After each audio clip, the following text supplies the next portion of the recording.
Wah. Wah. Wah. Wah.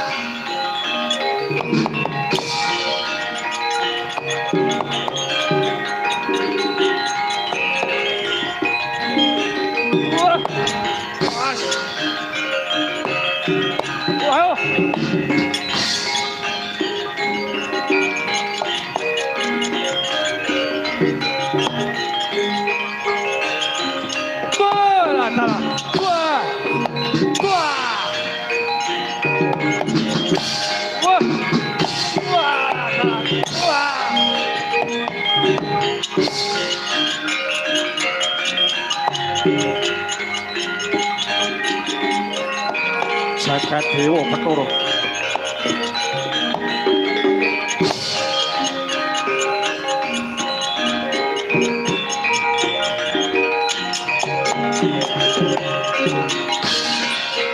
Pandita kinarya wangsit pindha kompang ajab madu sari ning tawang medharana ngelmu kang nyata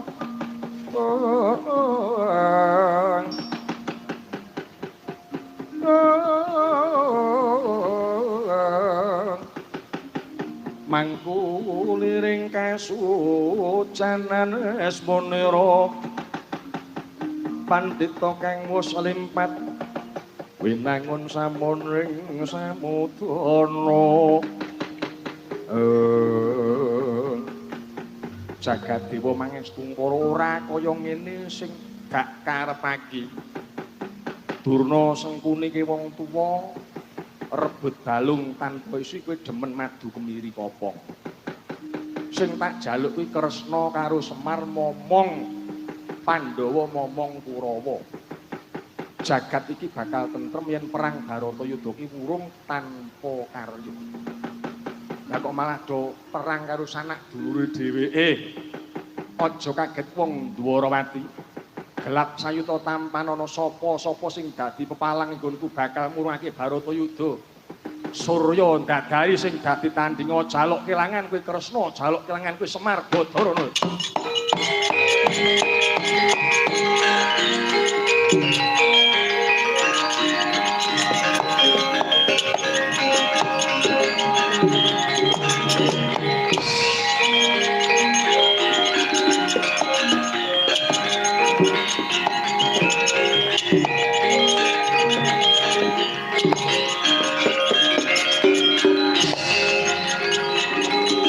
sak budimu sak karepmu sak budimu sak karepmu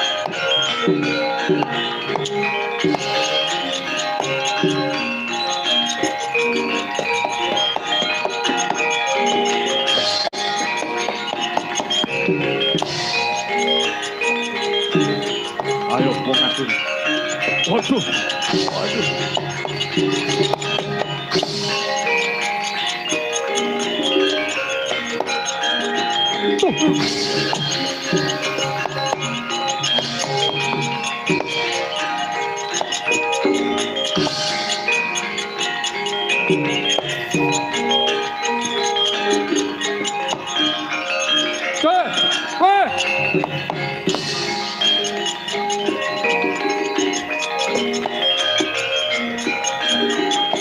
Tutuk karepe dhewe Surya ndadari maju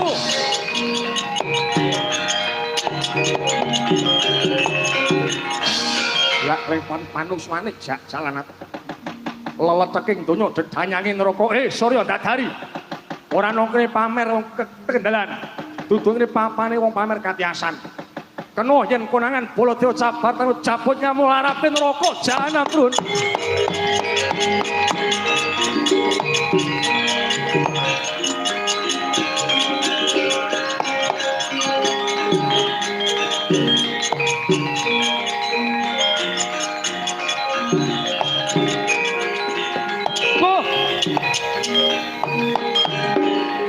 Jagat Dewa mangestu para Bathara Jagat iki Baladewa yo kowe sapa Surya Ndadari yo dasar para nyata ora usah melu-melu perkara iki ora ana sambung rapete karo Baladewa kepiye kepiye galenono cangkemmu iki Ora ana sambung rapet kowe ora ngerti. Rungok gobomu jembengen matamu parep. Pengayom ngastina Prabu Baladara Ratu Mandura Angkara Murka Bucandala. Kagaduhan pusaka panglebur angkara pusaka Kenenggala.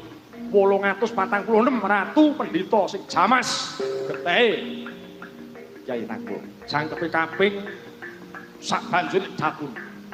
Terusno temu gawe. Ruweting kahanan. Kunangan Baladewa pamita Upakasa Ibu Pertiwi. Dina iki dolang tungkak bongko kowe.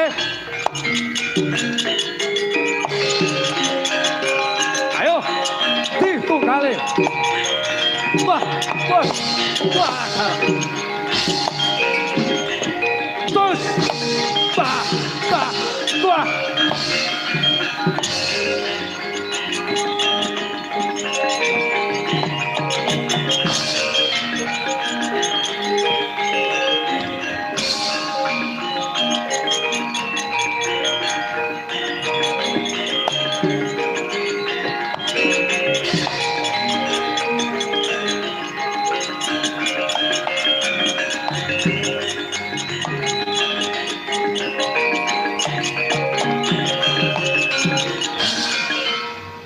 Ora patut urip.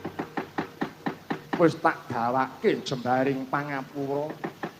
Kowe wis ora tanggap sasmita kuwi sing nantang Palak Baladewa. Uncali kalpika gaib ora lebur tanpa aja dondang Surya Dadani.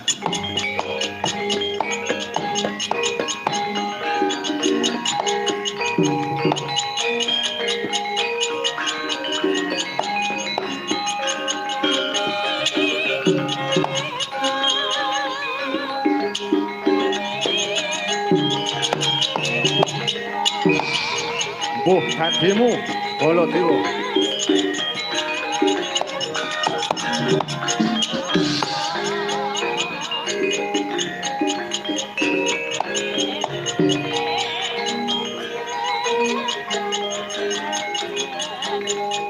Layak tuh ora kajen ketua Mas ora gagas ora Mas.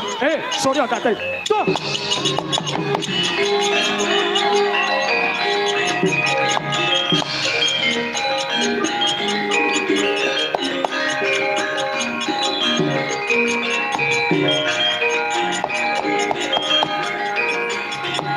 Sangkadewa matur duh sinuwun.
Wonten menapa paman? Geger. Resik kusik ora ngengek. Kaco. Menapanipun? Begawan Surya Dadani sapa dipateni sapa dikalaki mboten menapa-menapa. Pun kersane. Ingkang dipun ancas menika namung pengapesan kula. Mboten dados menapa. Menika mengker saking Dwarawati dipun sengguh yen to Dwarawati tanpa daya lan kekuatan prayogi sumimpen suminggah. Agni menika pinujon murup ampun dipun banyu ndak ngobar jagat saisinipun.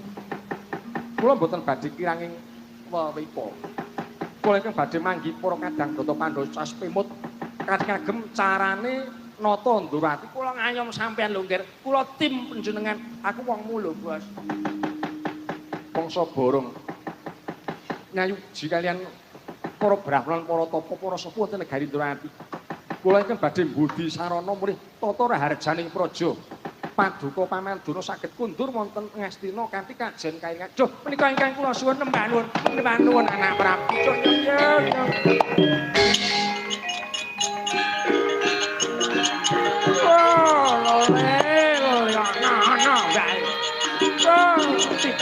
Sintenono. Nuwun lho nggih.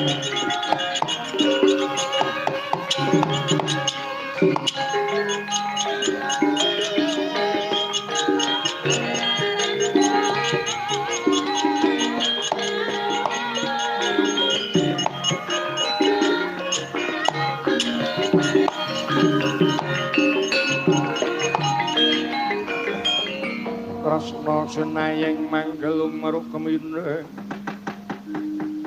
mangrukmining cakranira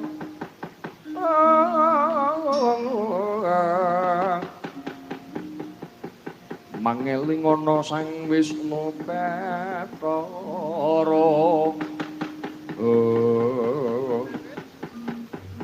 sadakep saluku juga nata Ndorowati Sri Bathara Kresna kaeloke ning jagat mapan iku tutu Sing Wisnu Bathara pangleburing angkara budi nista sapandurat del mumbul nusuk Bima Himantaka boya pati-pati lenggah yen ora lenggah ana ngarsaning sang kasujaten kautaman minulya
Anjrah ingkang puspita arum kaciliring samirana amrih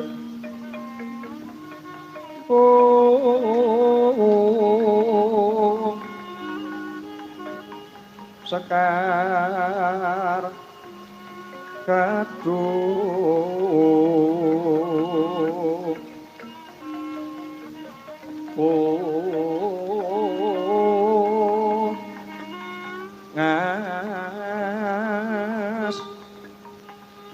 ngas kandanyo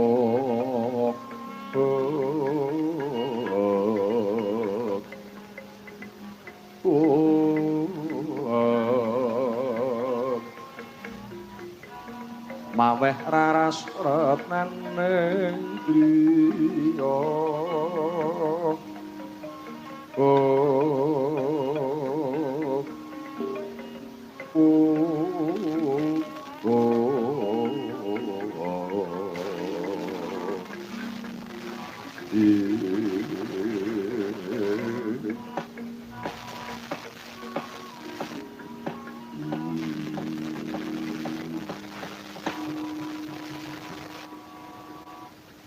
Arjuna lan yogaku wong bagus. Sena kula penemban Surya dadari bapakku apa? Aja kaget, aja getun lan geduwung. Pitukane swarga langgeng ora murah ragate, nanging butuh jembaring kaprihatinan sarta kesabaran. Aja wedi kangelan. Kersane Surya dadari bapakku sing kadiparan. Warakamu Bathara Kresna ora gelem momong Kurawa lan Pandhawa. Mbuh dadine tak tegakake kendang kapracondang. Saiki Kresna wis ora ana. Dwarawati pinuju Kuplang. Nanging saluga jawut Tinarasasra aku mboyan duwe sedya bakal melok garbeke liyang. Malah kurban negara Dwarawati iku sak ati-ati kanggo tentreming jagat. Surya dadari bapakku iki. Kresna kuwi wong alus tiga pangucape nanging ladak gawe. Nyatane apa? Ora sarujuk babar pisan yen to Baratayuda ki purung. Kowe kabeh sing padha ora nglebiwa awit saka adu manis sing rembug nganti kaya dene Kresna ki bener dhewe. Ora ana sing bisa ngundhahi wewenange Ratu Dwarawati. Ning nyatane apa? Cingak lan cipong ing tembe kuwi kang sapa iku boya ana wektu sing akeh. Mung kari siji bakal ndak tantulan tanting Lurah Semar Badranaya. Nanging pama dipomandung gawe.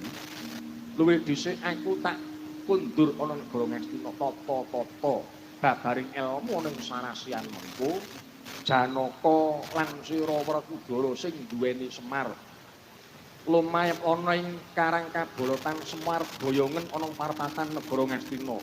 Bisa ya ngono iku ora bisa aja ngarep-arep swarga langgeng purbaning Hyang Jati Wasesa.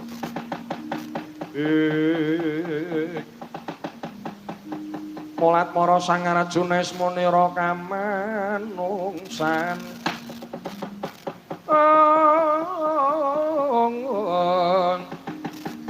Kasrupan tingkahing mungsuh.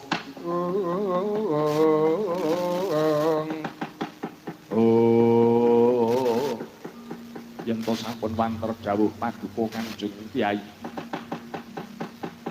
Sak menapa yewet menapa benjang ngentosi menapa. Kula ingkang badhe ndhawuhi Semar boten mulih sowan wonten parpatan negara babar sari sang ilmu makrifat sujati duga lan prayoga sira ngati-ati ayo nganti keri sena ombya ngono adimu oleh gawe sing gak suwun ora oleh gawe aja njaluk dadi murid Surya dadari bapakku ya.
saya dalu araras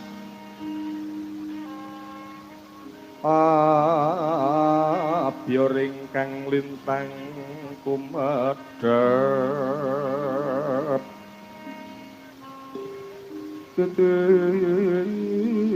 sonya meteoratri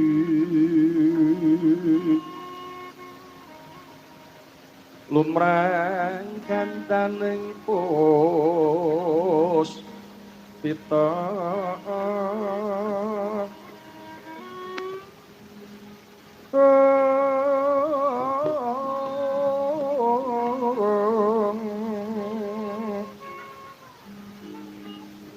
karangjan udyane ira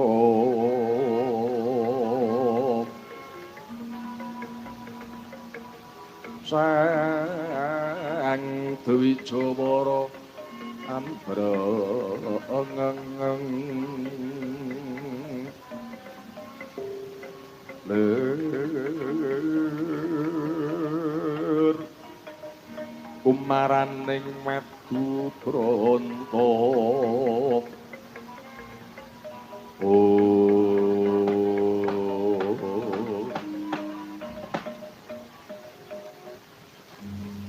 bocah keceng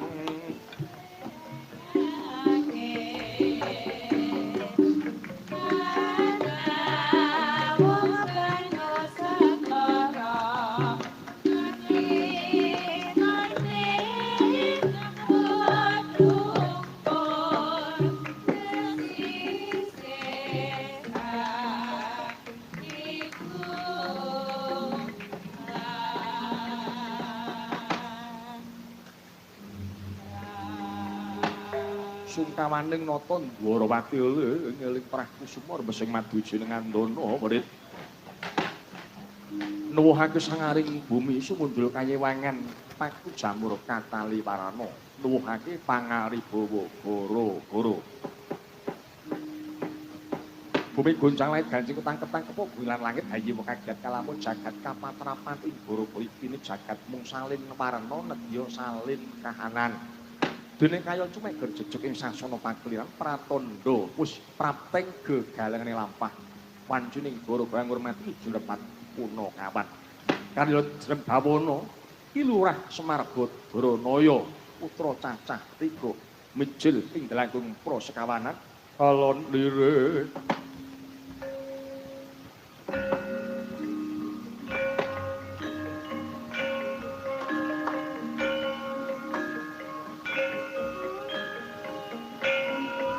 Yandeng-yandeng talaga kati langit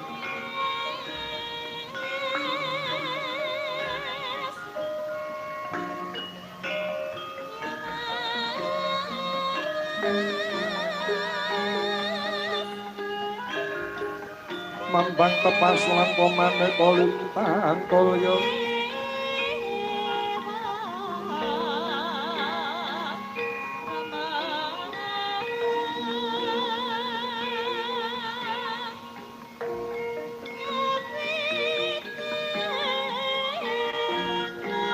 lempang koyo kusuma yana sunawur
Kang Barwoeng nyatrep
lasong jomangglung suruh embal-embal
Gara-gara sing kebak padha tinggal kundur kae terus. Sing kebak wae ya dengan tentenya wayangan wis pirang-pirang dina pirang-pirang sasi sing kepungkur. Bareng kelir digelar ya semono ngantuk biasa. Lagi nirakati umate gek nirakati desane sesuk rada ngantuk sikik nyambut gawe iki ora apa-apa ning lim berkahi sing kuwasa ki ora tangguh-tangguh. Wah, iya pancen yo. Budaya ki bisa kanggo srana pirukunan tirakatan cara wong biyen yo sing percaya, sing ora percaya yo ora apa-apa. Heeh. Ning nong-nong arep ngopo kok ning nong-nong kaya aku ki ana pamundutan.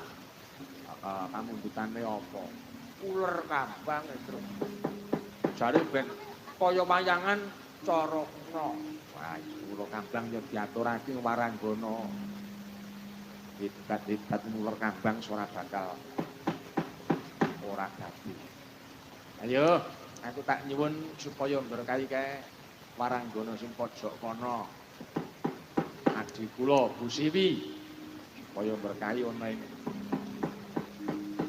adicara ya kuwi Waisak iki nek ana ya nganggo syair utawa